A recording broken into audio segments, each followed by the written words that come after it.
Hai semua, kembali lagi dalam acara Cenjak Makan. Hari ini saya berada di rumah Lonto Jawa KB. Mari ikutin keseruannya, obrolan apa saya sama Lonto Jawa KB. Let's go. Cin. Waduh. Apa kabar? Baik. Gimana Pak? Wah. Ketemu? Iya, Gampang nggak? Tadi agak muter-muter, tapi ketemu juga Pak. Ya, maklum tinggal di kampung. Oh, ini hidden. Hidden ya? Silakan, enjoy. Duduk. Wow. Alright. Lagi ngapain nih Pak Rap? Lagi santai, udah pulang kantor. Waduh, ngomong-ngomong gimana kabar Pak Rap? Baik. Ya? Oh, saya buka masker juga. Buka aja, ya. Kan di rumah. Kan. Tetap jarak kita juga 1,5 meter. Iya, tetap mengikuti aturan. Social distancing, betul. Dari kantor baru pulang hari ini. Dari kantor, ya ini kan jam 5 biasa. Pekerjaan gimana, Pak Rap? Ya, selama ini kan memang dalam situasi COVID memang berat ya. Iya. Artinya apalagi di dunia pariwisata itu yang paling dihajar. Oh iya. Dunia MICE, kita kan bagian dari pariwisata. MICE itu Meeting Incentive Conference Exhibition. Itu industri yang paling dihajar tuh. Oh iya. Hotel, kalau kamu lihat hotel di Bali itu lebih kasihan, 90% tutup. Tutup ya, nggak ada ini. Ya. Restoran tutup. Kalau hotel-hotel yang masih di Jakarta, di Jogja, di Semarang, di Malang, Surabaya, masih oke. Mereka masih bisa 40, 50, ada yang 60% okupansi. Masih ada yang Bali hancur. Iya, parah sih dengar-dengar. Iya, kita di dunia pameran, kita di J-Expo juga nol. Sejak tahun kemarin Februari sampai sekarang nol. Iya, terakhir kita Jawa gitu. Jazz. Pernah lihat Jawa Jazz nggak? Pernah Nah, itu terakhir event kita. Udah berapa tahun. Jadi rencana ke depan belum tahu nih, Pak. Ya, kita kan berkoordinasi sangat dekat juga dengan pihak kementerian. Kebetulan Mas Sandi Uno, teman baik saya, udah kenal lama sekali, lebih dari 25 tahun. Beliau juga sangat mendukung namanya dunia pariwisata. Dia mengerti, aku senangnya ini menteri betul-betul ngerti. Udah gitu sekarang kerjanya kan jalan terus kemana-mana kan. Iya. Tapi bukan jalan-jalan. Ada bawa misinya. Pingin tahu situasi di daerah-daerah Indonesia itu bagaimana gitu loh. Nah, kita juga sudah bisikin, kita sudah omongin supaya tolong juga dunia MICE yang merupakan daripada pariwisata, tourism, tolong dibantu. Karena banyak IO itu juga sekarang juga sudah 1 tahun nggak ada bisnis dan lain-lain, mereka juga repot kan. Iya. Kalau Pak Rap sendiri lihat dunia MICE di Indonesia ini bagaimana perkembangannya Pak? Kalau saya bilang sih, saya sangat optimal, positif. Karena saya lihat memang kalau sekarang masalah COVID ini kan masalah nobody knows before. Semua dihajar, seluruh dunia dihajar. Bukan kita aja. Ya kita nggak bisa apa-apain. Ya kita hanya berharap sekarang sudah vaksin sudah mulai masuk, sudah mulai dilakukan. Kita pun juga mengimbau kepada pemerintah, kita pun juga dari J-Expo membantu berikan tempat kita kalau perlu bisa digunakan juga untuk vaksin dan lain-lain. Dengan tujuan supaya virus ini cepat lewat dari bumi, khususnya bumi Indonesia ya. Iya, terus kita bisa kembali hidup normal, Pak. Nah, itu penting. Event bisa digalakan lagi. Sehingga saya harapkan second half of this year, artinya setelah Agustus ke atas, secara pelan-pelan pameran sudah bisa berjalan dari yang kecil ke menengah dan seterusnya. Sehingga di tahun 2022 kita lupakan, kita nggak usah ngomong COVID lagi lah. Udah selesai, itu harapan saya. Iya, benar-benar. Jadi 2022 semua Jakarta Fair, Java Jazz juga semua bisa event semua bisa jalan semua ya. Betul. Iya, benar juga sih. Memang kadang gara-gara ini semua tapi pariwisata ya paling banyak berdampak Pak ya gitu. Paling menteri juga mengakuin yang paling dihajar, saya istilahnya bukan berdampak, ini betul-betul dihajar. Kita kasihan. Khususnya di Bali atau kita di MICE industry di Jakarta kita betul-betul kena. Betul-betul kena ya. Kasihan loh di Bali itu lebih dari 90 orang dirumahkan, banyak ada yang dipecat, dirumahkan dan lain-lain. Gitu ya, iya. Jakarta sekarang pelan-pelan kalau perhatikan hotel-hotel pelan-pelan udah mulai ini kan. Iya. Khususnya weekend udah mulai diisi. Iya. Terus banyak diskon menarik. Selama you masih bisa bayar you punya operation cost masih oke. Iya. Laksanakan jalan terus Pak ya berarti. Itu yang kita harapkan. Iya. Kalau Pak Rap sendiri kalau lihat dunia MICE kan identik tuh dengan negara-negara maju Pak ya. Yeah. Kalau itu Indonesia sendiri, kalau Pak Rap sebagai pelaku dunia MICE ini ada nggak strateginya Pak? Gini, kalau saya bilang sebelum COVID itu sampai tahun 2019, tahun 2019 adalah tahun terbaik kita. Dari sisi pendapatan, dari sisi pameran yang ada di Indonesia dan seterusnya. Sebetulnya Indonesia harusnya di 5 tahun ke depan itu akan menjadi lirikan nomor 1 daripada IO-IO besar yang ada di dunia ini. Jadi di samping Cina sudah berkembang, sudah banyak sekali yang mau ngelirik Indonesia. Yang menarik adalah Indonesia, China ya memang sudah terkenal, tapi saya bicara 5 tahun lagi atau 10 tahun lagi Indonesia akan menjadi semacam macannya dunia Asia maupun dunia gitu. Dunia pameran ya. Ya. Nah, itu kita harapkan. Tapi ya sekarang makanya kita harapkan COVID ini segera berlalu ya. Kita lalui bersama-sama. Yang saya tertarik satu Pak di ini. Saya kan jadi ngomong opening sama teman-teman, saya datang ke rumah Londo Jawa KB. Nah, itu gue ini yang jadi tertarik. Bisa ngomong Jawa nggak? Bisa ngomongnya sedikit, Pak. Sedikit Sedikit-sedikit, Pak. Sedikit-sedikit. Itu bisa cerita nggak, Pak, sama teman-teman? Lo le. Apa kok iso dipanggil Londo Jawa? Karena opo dipanggil Londo Jawa. Oke. Iya, Gini, awalnya memang saya gini, konotasi orang asing di Indonesia itu selalu disebut Londo. Kenapa? Karena kita kan dulu kan Indonesia lama dijajah Belanda. Iya. Jadi setiap orang asing yang ada di Jawa khususnya, semua kan pasti Londo. Mau dari Inggris, mau dari Amerika, Londo kabeh. Londo kabeh. Nah, itu satu. Karena itu ya udah kita terima meskipun kita bukan orang Belanda ya, saya orang Jerman ya. Nah, ya udah kita sebut Londo. Londo Jawa karena memang kita besar semua di Indonesia khususnya di Jawa Timur. Daerah mana, Pak? Di Batu. Batu Malang. Batu Malang. Dulu itu kecamatan, sekarang sudah jadi kota madya. Tapi lahir di Jerman Pak? Enggak, keluarga saya semua kita 5 bersaudara, 4 lahir di Indonesia, 1 lahir di Jerman. Kebetulan yang lahir di Jerman itu saya. Oh, Pak Arab sendiri. Saya sendiri karena sebetulnya hanya lahirnya numpang lahir, dibuatnya di Indonesia. Karena saya hanya menurut orang tua saya mereka itu hanya selama 3 bulan di Jerman untuk delivery, untuk melahirkan. Bahkan saya dengan umur hanya 3 minggu, saya sudah terbang dari Jerman ke Indonesia dan mendarat di Kemayoran. Dulu bukan Cengkareng. Benyamin Sueb itu ya. Nah, dulu International Airport-nya Kemayoran. Tempat kerja saya itu sekarang. Oh, jadi Expo. Luar biasa nggak? Luar biasa. Saya mendarat di situ, saya sekarang kerjanya di situ. Saya kerjanya sudah hampir 20 tahun di situ. Dari mana berasal, kembali lagi di Kembali ke situ. Di mana saya mendarat, di situ saya bekerja. Berapa tahun, Pak, di situ? Hampir 20 tahun saya di Kemayoran sekarang. Selaku apa, Pak? Saya sebagai marketing director di sana. Di ini ya. Ya, saya pegang Jakarta Fairs dan semua event-event yang ada di sana ya. Nah, kenapa itu Londo Jawa Kabeh? Karena kita bersaudara tadi mulainya. Karena viralnya kita itu di malam tahun baru 18 ke 19. Di mana kita 4 bersaudara ngumpul di Malang. Nah, kebetulan adik saya, Coach Timo, yang sudah terkenal sebagai coach pelatih bola. Dia kan dulu pegang Persema dan lain-lain. Dia juga main beberapa film. Nah, sering sama kru-krunya ditanyain, kok bisa bahasa Jawa gini-gini? Hanya kamu aja gitu. Jadi, no, bukan hanya aku saya. Kakakku kabeh bisa ngomong Jawa. Nah, nggak percaya mereka. Nah, karena mereka nggak percaya, kebetulan kita mengumpul, buatlah Instagram spontan. Yang videoin juga istriku. Dari itu. Dari situ dimasukkan sama Timo di Instagram. Jadilah viral. Padahal pada waktu itu kan Instagram hanya bisa 1 menit. Ya kita bikinnya pas-pasan. Jadi ada konteks saya ngomong bahasa Jawa, kakak saya, adik saya, dan seterusnya. Bagian saya ngomong hanya mungkin 15 detik. Saya hanya ngomong bahasa Indonesia, ditranslate ya dalam bahasa Indonesia.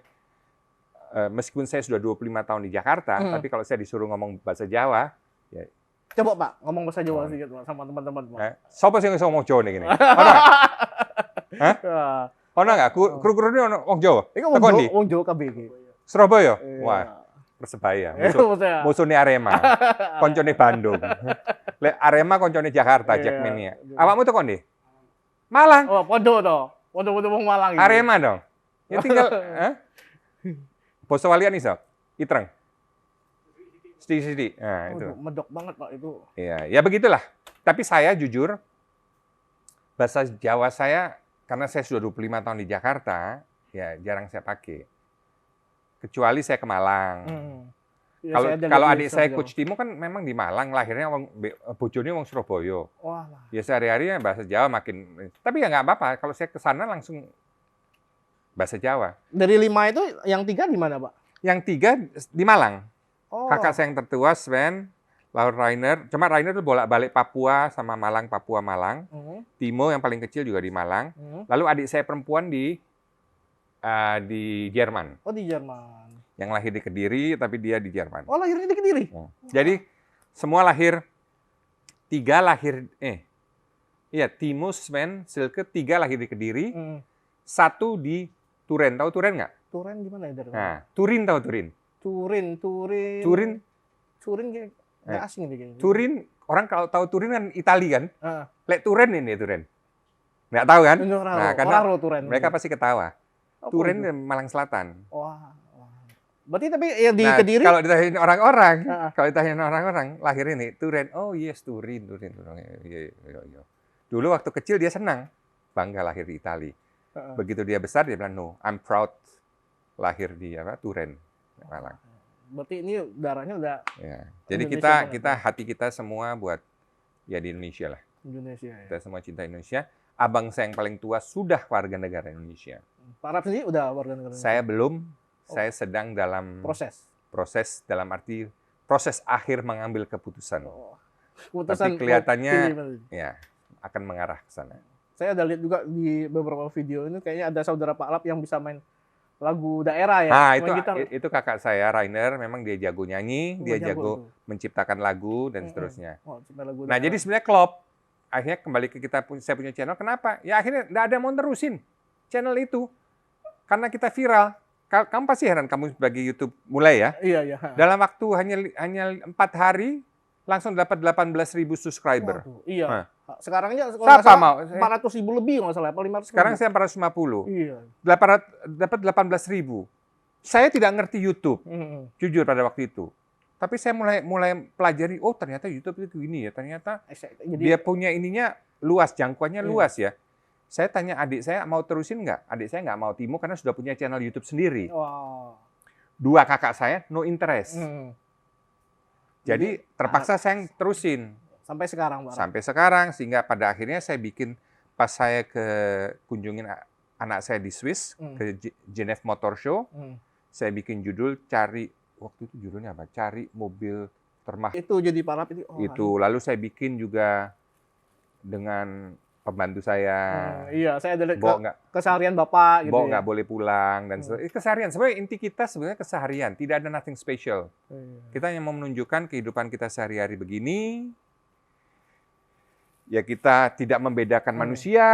You can be Chinese, you can be German, you can be African, you boleh orang Jawa, wong Manado, wong sakarepmu lah. Tapi kan jarang yang penting punya kayak ideologi kayak punya Bapak. Betul, yang penting kita satu, kita saling menghargai.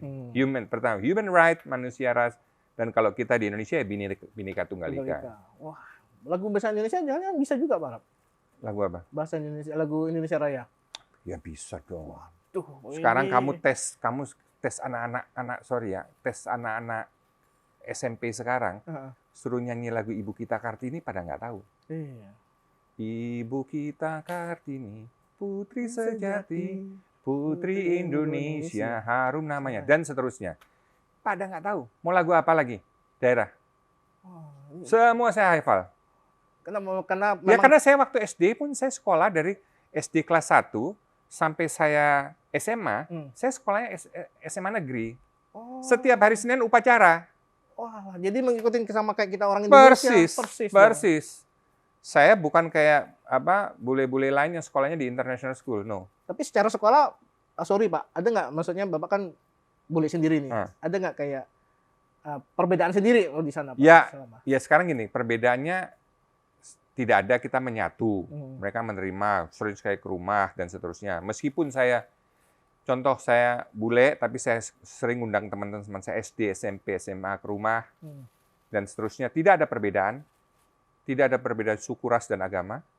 Meskipun sebagian besar bisa dikatakan 95% teman-teman saya Muslim, tapi nggak ada perbedaan itu, nggak ada masalah ras seperti yang terjadi saat ini kan. Sering kadang-kadang ya, nggak ada itu dulu. KP konco, KP respect.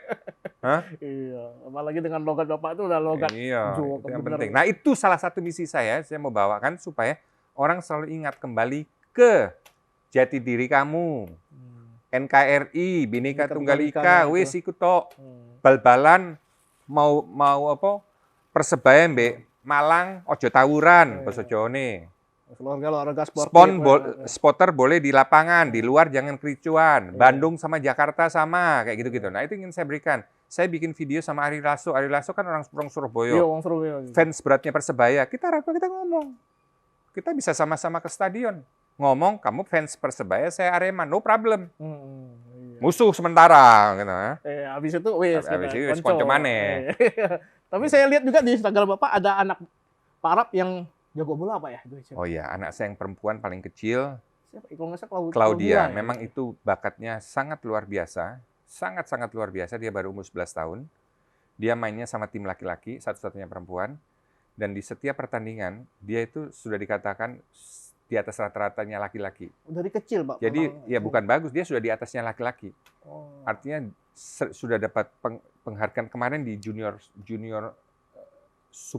Indonesian Junior Super League. Di 2 pertandingan, dua-duanya dipilih sebagai man of the match. Ya, lalu 2 minggu kemudian penghargaan karena dia dapat 2 itu tidak ada 16 tim, tidak ada satupun pemain yang dapat 2 kali berturut-turut. Jadi dia dapat man of the week. Dia yang dapat. Iya, perempuan loh. Tapi sebelum pertandingan ya banyak orang tua setengah ketawa. Oh ya, wedok kayak main bal-balan. Saya dengarnya sampai merinding, Pak. Wow, itu berarti enggak, tapi memang dia potensial dan memang akan ya mungkin dengan umur 15 tahun harus saya bawa ke Jerman untuk masa depannya. Masa depannya karena dia dengan kalau ini dilanjutkan terus main di dunia profesional di Eropa pasti bisa.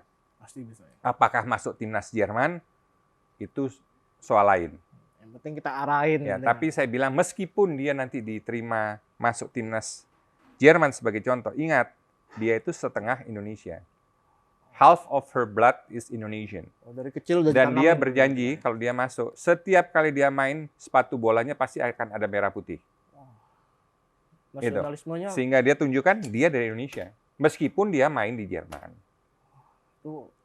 Ya kita harapkanlah, kita doakanlah. Amin. Kita doain teman-teman. Karena memang potensial. Karena kalau memang siapapun dia ya, mau Indo mau apapun, kalau dia ada darah Indonesia, itu harus diakuin sebagai orang Indonesia, harus bangga. Itu kadang banyak yang lupa. Lupa, ingat nggak zaman dulu Susi Susanti dan lain-lain, nggak diakuin warga negaranya. Iya, padahal dia mengharumkan nama bangsa. Itu tidak boleh terulang. Benar. Itu pesan saya, karena itu paling penting. Seru banget nih.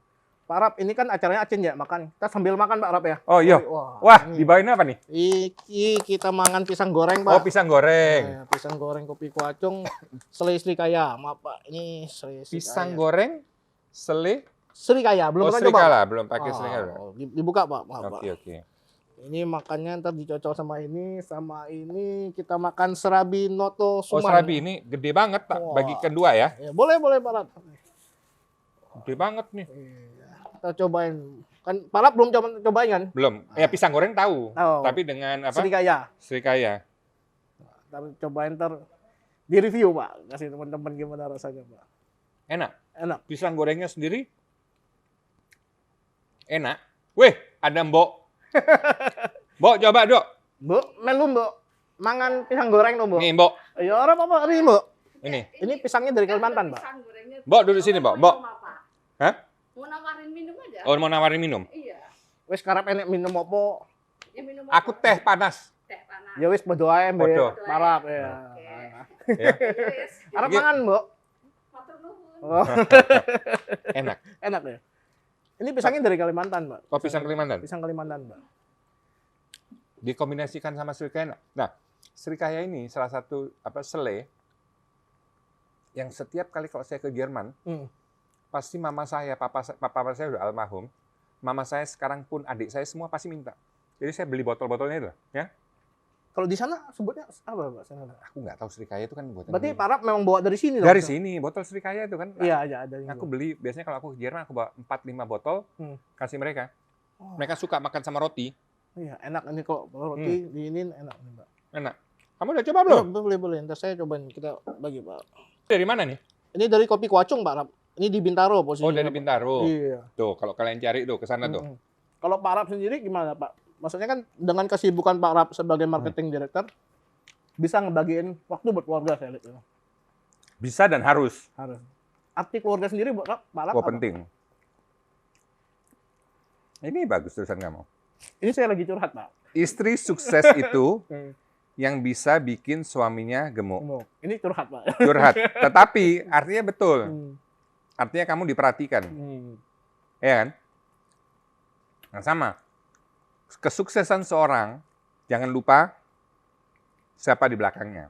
Hmm. Terus terang memang berkat doa ya, juga kuasa Tuhan ya memberikan kita itu. Tapi ya di balik itu adalah istri nomor satu.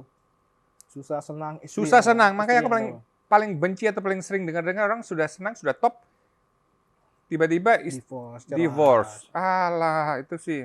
Padahal menurut yang aku dari bukan- awal dia nemenin itu siapa gitu, Pak. Nah, itu bukan kelas. Jadi Ya, awas kamu. jangan, Pak. Kalau Saya udah, satu untuk Satu, selama. nah Pak. itu. Ya. Dan teman-teman lihat balap juga. Satu untuk selama, Pak. Ah. Kita sarabinya, Pak, sambil makan dulu, Pak. Ini dua-dua serabi. Oh iya, bedanya ini yang ada yang coklat sama yang original, Pak. Ini yang mana? Ini yang coba dibuka. Ini kayaknya yang coklat, Pak. Coba ya. Iya. Masih panas. Oh, panas banget, Pak. Masih panas nih. Oh iya, bener, ini coklat, ini yang original. Serabi ini kayak ya beda sih sama pancake itu beda ya. Oh, beda. Beda karena Teksturnya juga beda, kayak Pak. apa ya ada Ini tadi belinya juga antri banget nih, rame banget. di mana ini juga Bintaro? Oh, bukan, ini di ini nih. Serabi Noto Suman. Ini di Pasmod, Pak, di Pasar Modern nih, Pak. Oh, deket dong. Oh, dekat, Pak, ini. Bagus. Jadi kamu dukung apa? UMKM kan? Harus. Itu penting. UMKM ini penting juga. Penting. Berarti kalau balap, jadi kalau weekend waktunya udah buat keluarga, Pak. Nggak diganggu juga gimana. Iya, jadi biasa hari Sabtu Claudia ada private coach training sama coach Roka, memang dia pemain bekas profesional Persija kan, orang Chili. Kenapa? Karena saya mau di samping dia mainkan dengan tim Young Warriors, tapi aku mau dia harus lebih lagi. Karena kualitasnya sudah dites, dia harus digejot untuk mencapai level itu, jangan sampai ketinggalan. Karena dia punya kemampuan itu. Lalu hari Minggu ya biasanya turnamen. IGL itu. Indonesian Junior League. Di minggu genap, minggu ganjilnya Indonesian Junior Super League. Main di U11. Di U11 itu ya. Ya. Ya di luar itu ya sama keluarga. Biasanya habis itu ya pergi makan. Di Indonesia Jalan-jalan. sendiri makanannya yang paling parah, paling senengin apa, Pak? Indonesia itu banyak makanan yang saya suka. Karena saya dari Jawa Timur, saya suka rawon. Wah, rawon. Iya. Waktu sekolah SMA, karena budget belum besar, makan pecel. Nasi pecel enak Nasi itu, pecel enak tenan.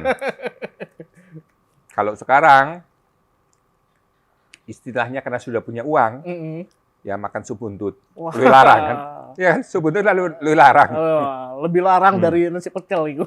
Nah, lalu ya banyak, nasi goreng, sate ayam, banyak saya suka. Banyak suka ya. Makanan Indonesia enak. Padang suka. Suka pedas juga berarti Bang kalau Padang. Terbatas. Kalau saya pedas siang sampai siang saya bisa makan pedas, malam sudah nggak bisa, sakit perut. Oh, Tapi kalau sampai siang masih bisa. masih bisa. Dan saya suka rendang.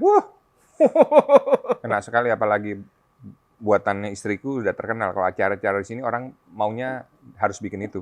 Kita kembali ke marketing director, Pak. Balap kan sebagai marketing director di JSPO, Pak ya, kalau ini ya. Iya.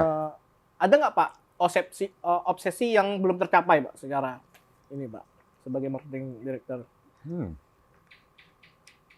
Saya pingin supaya Indonesia diakuin di dunia internasional, khususnya di dunia MICE, ya, dunia exhibition, supaya diakuin, supaya masuk kalender internasional. Jadi sudah respect, kayak Cina gitu. Wis, ini orang mau Mbak. Atau ya, Iya, orang mau nyantai. lewat kuno ya, Iya, wis orang mau nyantai. nyantai. Mboknya asli apa? Ini, Mbok. Bumi Ayu. Bumi Ayu. Kayak aku Ini kan kabeh Jawa kabeh. kabeh wong Jawa. Cuma Mbok Jawa Tengah. Walah. Mbok itu ngomong Jawanya Jawa halus. Kalau saya ngomongnya Jawa kasar, Surabaya, Malang itu gitu, kasar. ya. Kediri, Lumajang, kasar, Blitar. Contoh, Mbok. Tapi kita bukan Madura, lebih kasar lagi Madura. Iya, jadi gimana, Pak? Kembali obsesi yang itu.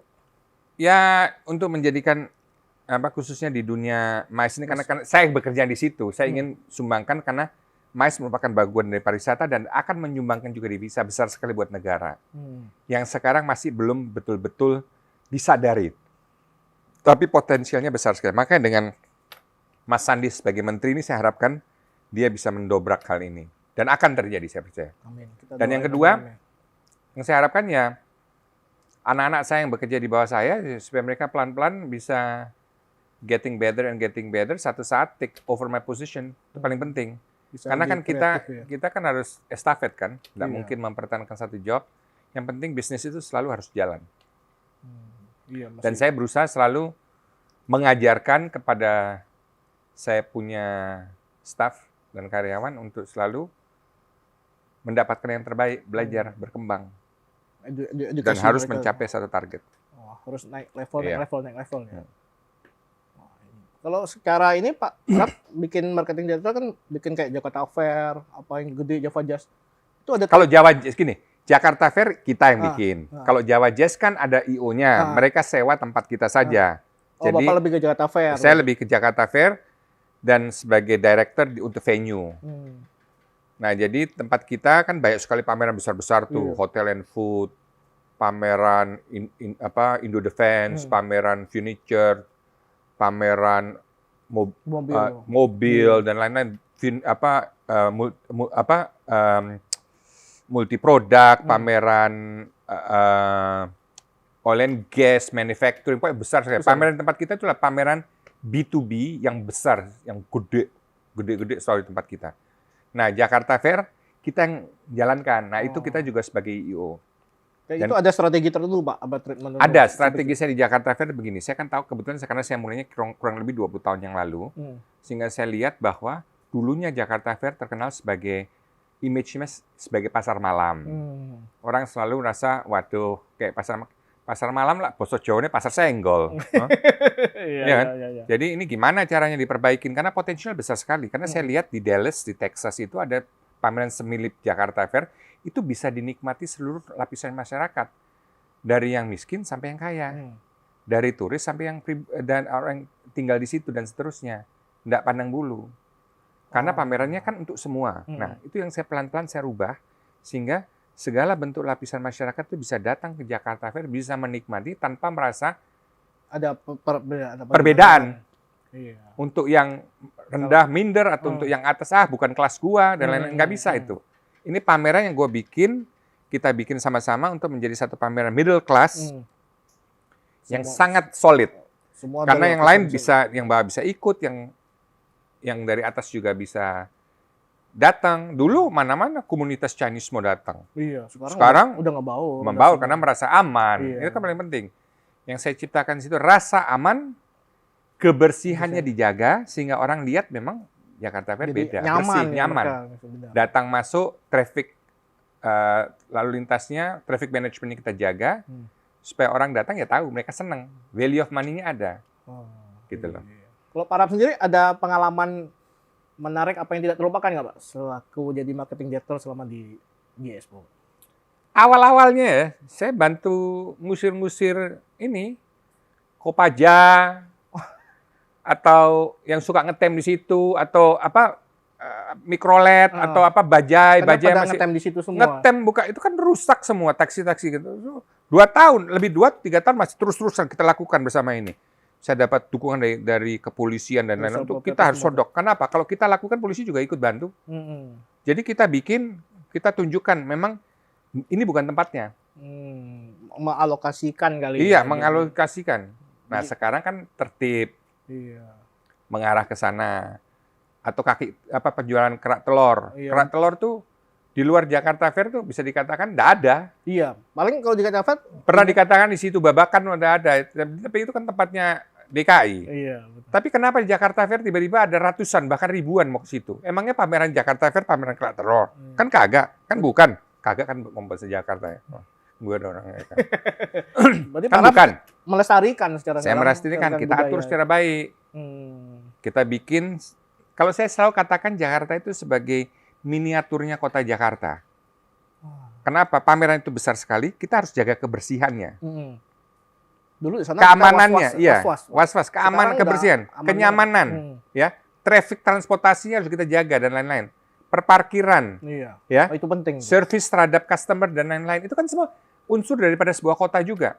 Kalau Jakarta bisa begitu rapi, diatur tanah abangnya rapi, iya, cakep jadinya. cakep kan? Iya. Tapi kan yang lawan kan juga banyak, Terlalu yang tidak setuju. Karena banyak yang berkepentingan di situ, Tapi gitu. akhirnya sebetulnya maksud dan tujuan ini baik. Makanya kalau kita lakukan sesuatu dengan maksud dan tujuan baik, saya rasa itu akan tercapai. Nggak perlu takut. Nggak perlu Selama takut. kita benar maju. Selama kita benar maju terus. Terus saya terima kasih nih Pak Rap udah ulangin waktu buat ngobrol sama saya ini. Ntar kapan-kapan saya boleh datang bertamu lagi kita. Boleh, anytime. Teman-teman. Wah, oke. Acin, anytime ya. Oke, thank you Pak Rap. Oh ya, Sampai thanks ya. jumpa. Sampai jumpa. Oke. Thank you. Oke teman-teman, itu pembicaraan saya dengan Pak Rap. Sampai ketemu dalam acara Acin Tidak Makan berikutnya. Jangan lupa like, subscribe, dan komen. Bye.